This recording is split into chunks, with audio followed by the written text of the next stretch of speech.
Olá pessoal, vamos para o nosso primeiro vídeo, né? Primeiro vídeo do nosso canal, onde a gente vai entender um pouco mais sobre a sua empresa, né? Sobre a minha empresa também, porque conforme eu vou falando com vocês, eu vou aprendendo também, vou aprendendo mais e mais, né?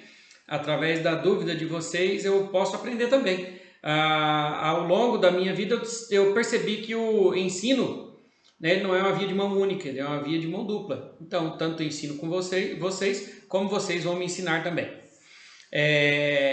Eu tive pensando hoje, durante o dia, eu comecei a trabalhar com contabilidade, na verdade, lá em 1995. Não foi há 20 anos atrás, foi há 25 anos atrás. Eu fui estagiário na Caixa Econômica Federal, do setor de fundo de garantia, e eu acabei aprendendo um pouco sobre FGTS, né? Como que recolhia, como que sacava, como cadastrava PIS. Eu fiz muito cadastro de PIS. Eu tinha o chefe do setor, que era o seu Pedro, né? E tinha um colega de trabalho chamado Hermes, que nós dois éramos muito amigos, então eu acabei aprendendo muito com ele. Ele já fazia faculdade a nível superior. Eu estava no primeiro ano, segundo grau ainda. Então, assim, foram momentos maravilhosos que eu passei dentro da agência da Caixa Econômica. Aprendi muito e foi lá que eu iniciei a minha jornada com a documentação contábil, né? Acabei aprendendo alguma coisa que me ajudou no futuro, quando eu trabalhei nos setores de departamento pessoal, que foi por onde eu iniciei o meu trabalho com contabilidade. Mas isso não vem ao caso. Vamos lá. Hoje nós vamos falar sobre os documentos de constituição de uma empresa, né? Deixa eu pegar aqui sobre o que nós vamos falar. Ok. Constituição de empresa. A constituição de empresa, ela tem algumas particularidades, né? Que é bom você saber. Até porque se você constituir da maneira errada a sua empresa, você vai ter que voltar atrás e constituir ela de novo, né? Nós vamos entender hoje sobre os documentos que a empresa tem que ter e alguns cadastros que a empresa tem a obrigação de ter, né? Vou falar o básico só para que você possa identificar isso dentro da sua empresa. A sua empresa com certeza tem um documento de constituição.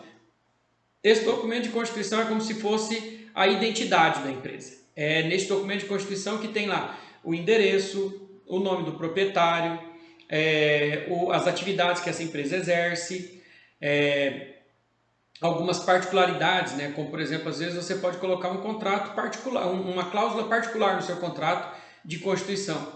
Se você vai constituir capital integralmente no ato, se você vai constituir aos poucos no futuro, você pode programar isso.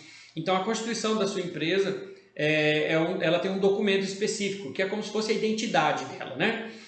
O microempreendedor, o documento de constituição é o certificado de microempreendedor. Então, você que é microempreendedor, você tem um documento na sua mão, com certeza, que no título dele está escrito lá, Certificado de Microempreendedor Individual. Algumas empresas são firmas individuais, né? Só tem um dono, mas ela não tem um contrato. Ela tem um negócio chamado requerimento de empresário. Este é o documento de identidade da empresa, né?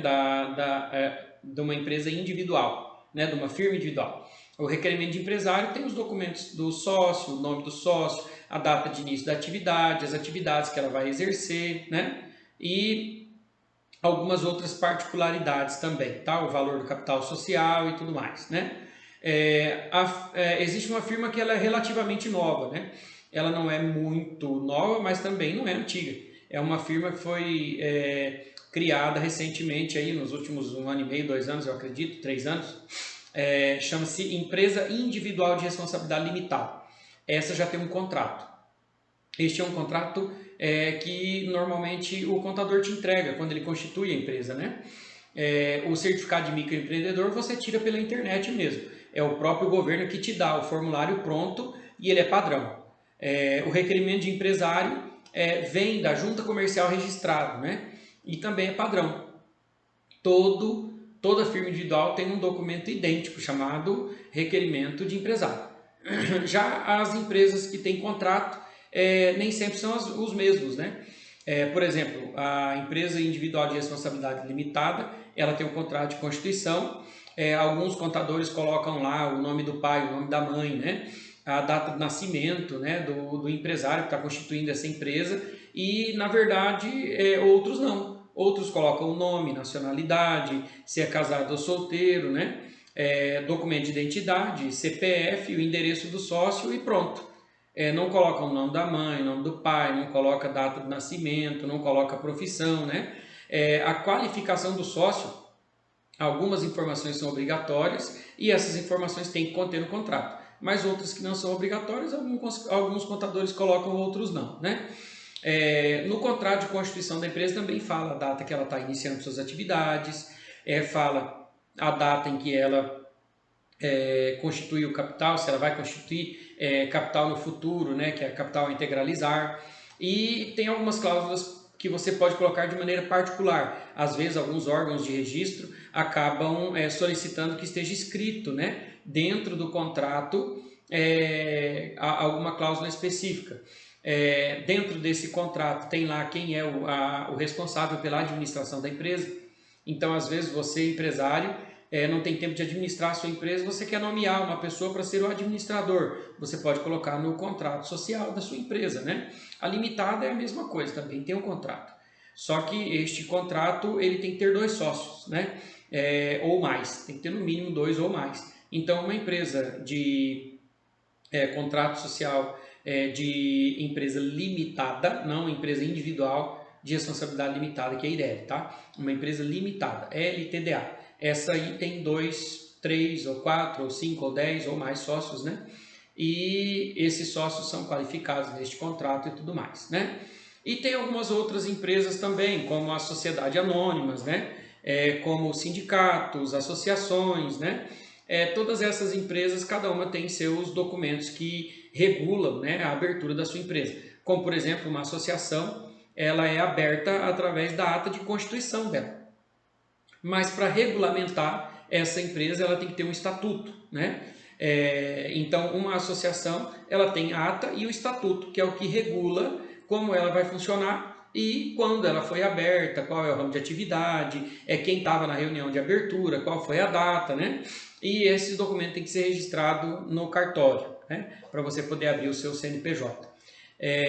Além desses documentos de identidade, quais são os outros 3 documentos que uma empresa pode ter, né? Ela pode ter o CNPJ, que é o Cadastro Nacional da Pessoa Jurídica, que é o cadastro que a empresa faz dentro do órgão federal, que é a União, né? Então, através do CNPJ, a União te identifica, o órgão federal te identifica, que seria, no caso, a Receita Federal. Nós temos a inscrição estadual. A inscrição estadual, quem regulamenta ela é o Estado. Então, você tem que se cadastrar no Estado quando você comercializa algo ou quando você presta um serviço que, por obrigação, este serviço necessita de ter inscrição estadual, porque o recolhimento desse serviço é de ICMS. Como, por exemplo, as transportadoras intermunicipais, interestaduais, internacionais, né? Elas devem ter inscrição estadual para poder emitir o seu CTE, que é o conhecimento de transporte eletrônico, né? É um documento que você emite para poder mandar suas cargas. Então, você, transportadora, precisa ter o CTE, né? A inscrição estadual para emitir o CTE. E você, comércio, também precisa ter a inscrição estadual para poder emitir a nota fiscal de venda, né? Então, quem comercializa algo ou quem presta serviço, que a cobrança do imposto é o ICMS, ele tem que ter inscrição estadual. Empresas de telefonia e de internet também têm inscrição estadual por causa disso, porque o imposto que é pago sobre essa prestação de serviço é o ICMS. Mas você vai aprender um pouco mais lá na frente sobre isso, tá? O outro cadastro que a empresa tem que ter é o cadastro de alvará, né? O alvará gera a numeração da inscrição municipal. A inscrição municipal, ela serve para que o governo municipal te cobre. Então, nós devemos pagar um imposto chamado ISSQN, e esse ISSQN vai estar vinculado à sua inscrição municipal. Se a empresa é dona de um terreno, né, o IPTU vai ser cobrado da empresa através da sua inscrição municipal também, né? Porque a empresa está cadastrada na prefeitura, ela tem uma inscrição municipal. E a inscrição municipal ela serve para que você possa se registrar na prefeitura e as suas notas fiscais também contém a sua inscrição municipal, né? Normalmente vem lá o número da sua inscrição municipal na sua nota fiscal. Então, esses 3 cadastros, né, federal, estadual e municipal, as empresas devem ter. A inscrição municipal, caso você só preste serviços dentro do seu município, você não precisa ter inscrição estadual. Essa você pode pular, tá bom? Você não precisa se preocupar com o estado. Mas, se porventura você adquirir algum produto de fora do seu estado para utilização na sua prestação de serviço, por exemplo, né? E este produto você tem a obrigação de pagar o diferencial de alíquota, o governo estadual vai te cobrar imposto sim, tá? A gente não está isento de imposto no estado, quando somos prestadores de serviço, mas nós estamos isentos de ter um cadastro no estado. Por quê? Porque a nossa movimentação não vai ser tão grande. Então, eles não precisam te controlar através de um cadastro individual seu, tá? Eles podem te controlar no meio do bolo todo lá, que são os CPFs e tudo mais, que não vai fazer diferença para isso. Agora, a partir do momento que você tem uma movimentação alta, né, que são os comércios e que são as empresas de telefonia, de internet, de transporte, e como essas empresas costumam movimentar bastante, elas acabam tendo que ter a inscrição estadual para poder se cadastrarem no estado, para o estado poder fiscalizar ela. Tá bom? Além desses cadastros, eu vou falar um que eu considero obrigatório. Eu sei que alguns empresários não abrem a conta pessoa jurídica, né? Conta corrente bancária. Mas é muito importante que a sua empresa tenha uma conta corrente bancária pessoa jurídica. Porque quando chegar lá na frente, a hora que nós estivermos falando dos controles administrativos, né, nós vamos falar que você não pode pagar as suas despesas pessoais com o cartão da empresa. Mas como que você vai pagar as suas despesas pessoais com o cartão da empresa se você nem tem um cartão da empresa ou não tem uma conta corrente jurídica, né? E nós vamos falar também que você não pode ficar tirando dinheiro seu para pagar a conta da empresa. Por quê? Porque você tem que pagar o seu salário, você tem que gerar algum custo para a sua empresa. São pessoas diferentes e você tem o direito de ter o seu salário da sua empresa. Então, lá na frente nós vamos falar para você assim, olha, chegar no fim do mês você vai alcançar um resultado, né? E esse resultado tem que estar englobando o seu salário e tem que ter um lucro em cima disso. Mas você não se atentou em abrir a sua conta jurídica, você está movimentando tudo na física. Aí vem o governo federal e acredita que você esteja movimentando na sua física todo o seu dinheiro e você nem uma conta jurídica você tem. Então eu tenho para mim que é obrigatório toda empresa ter a conta corrente da pessoa jurídica. Essa é um pré-requisito para que a sua empresa esteja totalmente aberta, no meu ponto de vista, tá? Algumas empresas necessitam do cartãozinho, né, da máquina de cartão. E se você solicitar uma máquina de cartão no seu CPF, a partir do momento em que passou o cartão, está registrado no seu CPF, não está registrado no seu CNPJ. Então, é muito importante que você abra a sua conta corrente, pessoa jurídica. Escolha um banco para você ter um relacionamento com ele e que esse banco, se você já tem uma abertura, é até melhor, tá? Se você já tem uma conta pessoa física que você movimenta faz tempo, então abre nesse banco. Mas a conta corrente pessoa jurídica é muito importante para os controles administrativos da sua empresa. Ok? Bom, vou falar um pouquinho agora das licenças, né, que as empresas devem ter. Não vou detalhar isso, vou falar, só vou passar por cima delas, né?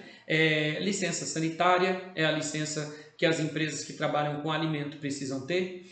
Licença ambiental é a licença que as empresas que trabalham com resíduos sólidos, líquidos, né, ou resíduo de pó, como por exemplo pintura, né, funilaria, tem que ter a licença ambiental, porque ela tem que ter toda uma estrutura para trabalhar com a pintura, né? E a vigilância sanitária, se você mexe com comida, o local onde é fabricado esse alimento, ele tem que seguir os critérios municipais, né? O município vai te falar se tem que ter a parede azulejada, se tem que ser pintada, a profundidade da cuba da pia e todas essas informações. Algumas cidades exigem a licença de bombeiro, outras cidades exigem que para registrar um consultório odontológico você tem que apresentar o seu CRO dentro do município, né? Então você vai precisar estar registrado no conselho de classe, O CRC, por exemplo, é importante para o meu segmento, que eu tenho um escritório de contabilidade.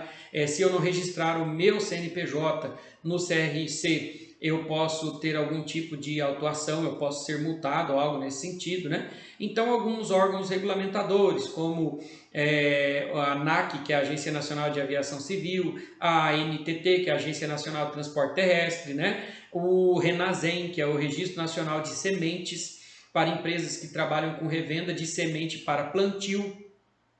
Então é muito importante que você saiba quais são os órgãos que a sua empresa tem que se registrar ou quais são as secretarias do seu município que a sua empresa tem que solicitar as licenças ambientais ou sanitárias, ou registro em algum órgão estadual, como por exemplo o INDEA, né? É muito importante que você entenda disso, tá? Para você que já tem uma empresa hoje, esses documentos têm que estar sempre à mão, porque na hora de fazer um cadastro num fornecedor, um cadastro em algum órgão público, para você poder prestar serviço para o governo, para você participar de licitação, você tem que ter todos os cadastros.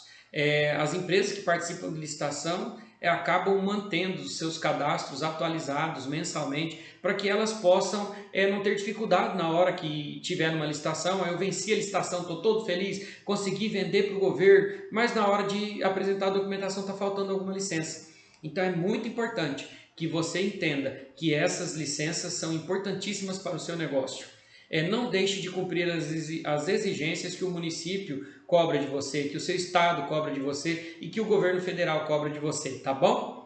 Abra sua conta corrente bancária, lá na frente nós vamos precisar dela, ok? Um abraço para vocês, curtam o vídeo, dê seu like aí, tá bom? Compartilhe esse vídeo com mais pessoas para que eles possam aprender também um pouco mais sobre o negócio deles. Compartilhe com empreendedores que ainda não têm seu próprio negócio, mas estão se preparando para começar a investir num sonho. É muito importante que eles saibam disso, tá bom? Um abraço para vocês, até o próximo vídeo, pessoal. Tchau!